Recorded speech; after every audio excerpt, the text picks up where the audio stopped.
एक समय की बात है। जनकपुर नाम के गांव में एक छोटा सा परिवार रहता था, जिसमें पति पत्नी और उनके 2 बच्चे थे, जिसमें लड़की का नाम था अंकिता और लड़के का नाम अनिकेत था। उनका परिवार बहुत खुशी से मिलजुल कर अपना जीवन व्यतीत करता था, पर अचानक से ही पूरे देश में कोरोना नाम की बीमारी बहुत तेजी से फैल रही थी, जिसके कारण सभी देशों में लॉकडाउन कर दिया गया था, जिससे हम स्वस्थ रहे और इसी कारण बच्चों की स्कूलों की छुट्टियां हो गई थी, जिसे सुनकर अंकिता और अनिकेत बेहद खुश थे। अरे वाह, छुट्टियां! अब तो हम रोज लूडो खेलेंगे। हाँ, अब तो पढ़ाई की भी छुट्टी समझो, मजा आ गया। अब हम सारा दिन खेल सकेंगे। माँ, हम चाची के घर जाएं? वहाँ पर हम हैरी के साथ लूडो खेलेंगे। ठीक है बेटा, पर संभाल कर जाना और समय समय पर सैनिटाइज करते रहना। इसके बाद अंकिता और अनिकेत मुंह पर मास्क लगाकर चाची के घर पहुँचते हैं और वहाँ हैरी से मिलते हैं। वो उन्हें देखते ही हंसने लगता है। आ गए तुम लोग। तभी वहाँ हैरी की माँ आती है। अंकिता और अनिकेत से कहती है, अरे तुम लोग इतनी सुबह? हाँ चाची जी, स्कूल बंद हो गए हैं ना, इसीलिए सोचा हैरी के साथ लूडो खेलें। एक बात बताओ, तुम्हारी माँ तुम्हें एक छोटा सा लूडो भी नहीं ला सकती क्या? रोज रोज तुम यहाँ बेशर्म की तरह मुंह उठाकर चले आते हो। हम लोगों को कभी कुछ बीमारी लग गई तो? अपनी चाची का ये व्यवहार देख अंकिता और अनिकेत को बड़ी ठेस पहुंची और वो दोनों वहाँ से चले गए और वो दोनों अपनी मम्मी के सामने आकर रोने लगे और फिर उन्होंने अपनी माँ को सब बताया।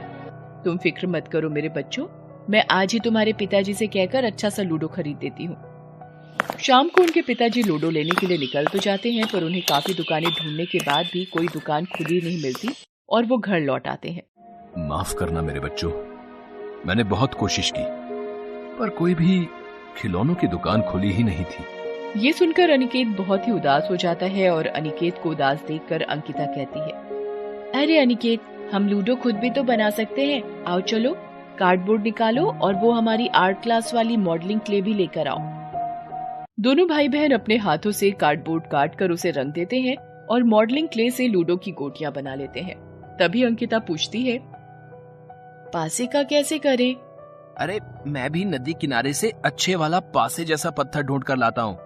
अनिकेत जब नदी किनारे पत्थर खोज रहा होता है, अचानक उसकी नजर किनारे पर पड़े एक जगमगाते डब्बे की तरफ जाती है। वो तुरंत खोदकर उस डिब्बे को बाहर निकालता है और डिब्बा खोलते ही उसकी नजर उस आलीशान और प्यारे से लूडो पर पड़ जाती है और साथ ही उस डिब्बे में उसे पाशा और गोटियां भी मिल जाती है। वो उस डिब्बे को घर ले जाता है और दोनों भाई बहन खुशी खुशी सारी गोटियां उस पर जमाने लगते हैं।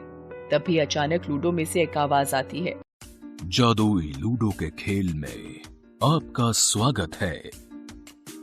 जीतने वाले को मिलेगा इनाम और हारने वाले का उड़ेगा मजाक और बेईमानी करने वाले को मिलेगी सजा और आएगा सबको बड़ा मजा। दूसरी तरफ हैरी के दोस्त राघव के साथ लूडो में लगे 100 रुपए की शर्त हार जाता है। चल 50 रुपए निकाल। अरे भाई, लॉकडाउन चल रहा है, अभी कैश नहीं है तो तुम मुझसे बाद में ले लेना। पर राघव गुस्से में आकर उसका लूडो छीन लेता है और वहाँ से चला जाता है। हैरी काफी दुखी हो जाता है और अगले दिन अंकिता और अनिकेत के घर पहुँचता है और उन्हें लूडो खेलने को कहता है और उन्हें राघव के बारे में बताता है और उससे पूछता है, क्या मैं तुम्हारे साथ खेल सकता हूँ?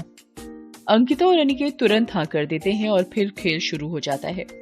अंकिता के साथ खेलते हुए पहले गेम में हैरी हार जाता है और अंकिता के जीते ही लूडो में से एक सुंदर सी डॉल बाहर निकलती है और साथ ही उस लूडो में से एक मधुमक्खी बाहर निकलती है जो हैरी की नाक पर काट लेती है। अरे क्या है ये सब चीजें? इसमें से कैसे बाहर आ रही हैं? ये कोई आम लूडो नहीं है, ये एक जादुई लूडो है। तभी अचानक लूडो में से फिर आवाज आती है, जादुई लूडो के खेल में आपका स्वागत है। जीतने वाले को मिलेगा इनाम और हारने वाले का उड़ेगा मजाक और बेईमानी करने वाले को मिलेगी सजा और आएगा सबको बड़ा मजा। हैरी समझ जाता है और ठान लेता है कि कैसे भी करके वो इस बार अनिकेत से जरूर जीतेगा। क्या पता लूडो उसे भी कुछ अच्छा सा गिफ्ट दे दे। अनिकेत और हैरी के बीच गेम स्टार्ट होता है और बीच गेम में अनिकेत का ध्यान हटता है। उसी समय हैरी धीरे से अपनी गोटी की जगह बदल देता है। गोटी की जगह बदलते ही लूडो में से एक आवाज आती है, तुमने बेईमानी की, इसलिए तुम्हें इसकी सजा मिलेगी। ये कहते ही लूडो में से काला धुआं निकलता है और हैरी के चेहरे पर पूरा काला रंग लग जाता है। ये देखकर अंकिता और अनिकेत जोर जोर से हंसने लगते हैं। ये सब देखकर हैरी जोर जोर से रोने लगता है। तुमने इनाम के लालच में बेईमानी की, इसीलिए तुम्हें ये सजा मिली है। तभी तो कहते हैं ज्यादा लालच अच्छा नहीं होता। हैरी ये सब सुनकर और गुस्से में आ जाता है और फिर हैरी और वंश के बीच में लड़ाई हो जाती है। लड़ाई इतनी अधिक बढ़ जाती है कि हैरी वंश को बहुत जोर से धक्का मार देता है, जिससे वंश गिर जाता है और उसके सिर में चोट लग जाती है। ये सब देखकर अंशु बहुत ज्यादा डर जाती है और जल्दी से जाकर अपनी मम्मी को बुला कर लाती है। मम्मी देखो देखो, हैरी और वंश की लड़ाई हो रही है और वंश को चोट भी लग गई है। मम्मी भागी भागी उन दोनों के पास पहुंचती है और कहती है, क्या हुआ है, यहाँ क्यों लड़ रहे हो? तब अंशु सारी बात मम्मी को बता देती है। ये सुनकर मम्मी हैरी को समझाती है, हैरी बेटा कभी लालच नहीं करना चाहिए, हमेशा ईमानदार रहना चाहिए। और वंश बेटा कहीं से भी कोई चीज ऐसे उठाकर घर में नहीं लानी चाहिए जब तक कि आपको पता ना हो कि वो चीज किसकी है। हैरी और वंश चलो अब आप दोनों लोग हाथ मिलाकर दोस्ती करो, प्रॉमिस करो कभी झगड़ा नहीं करोगे। इसके बाद मम्मी उस जादुई लूडो को डिब्बे में डालकर वहां से ले जाती है और उसी जगह रखाती है जिस जगह से वंश उठाकर लाया था। हेलो दोस्तों, कैसे हैं आप सब? हमारी कहानियां देखने के लिए हमारे चैनल को सब्सक्राइब कीजिए और हाँ, बेल आइकॉन पर क्लिक करना मत भूलिएगा।